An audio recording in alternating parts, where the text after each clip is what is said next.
Mr Speaker. Dr Russell Norman. Thank you, Mr Speaker. The Green Party also supports the government motion around New Zealand achieving the UN Security Council seat. It's a major achievement for a small state, and congratulations to all of those who are involved in achieving it. On behalf of the Greens, we'd also like to thank all of those countries that voted for New Zealand to hold that seat. The question is now, what do we do with that position that we now have, and what should we do looking forward? And it seems to us in the Greens that we need to show leadership as a country on some of the big global issues, and in particular on climate change. When we ran our campaign, we said we would be a voice for the small states on the Security Council and at the United Nations.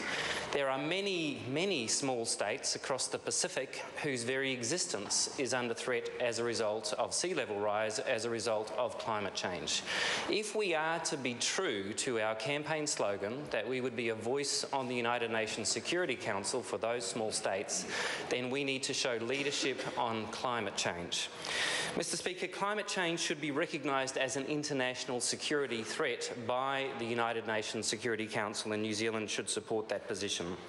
The Pentagon, even just on Monday, released a report asserting decisively that climate change poses an immediate threat to national security, with increased risk from terrorism, infectious disease, global poverty and food shortages. This should be recognised by the United Nations Security Council.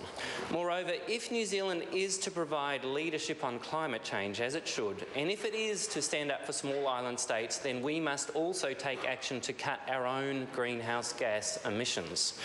New Zealand plans to increase our net greenhouse gas emissions by 50% in the next decade. That is a grossly irresponsible position, and other states and small states who we say we are representing on the Security Council will not thank us for it, and it will undermine our credibility on the UN Security Council if we take that position. We should provide leadership on climate change on the UN Security Council.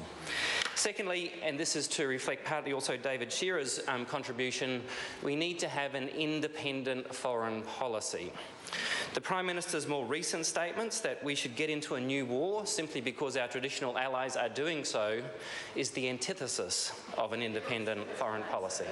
And if we are to have an independent voice on the UN Security Council, we need to be independently minded and have an independent foreign policy. And that's what we promised to do in our campaign to be on the Security Council, and it's very important that we do that.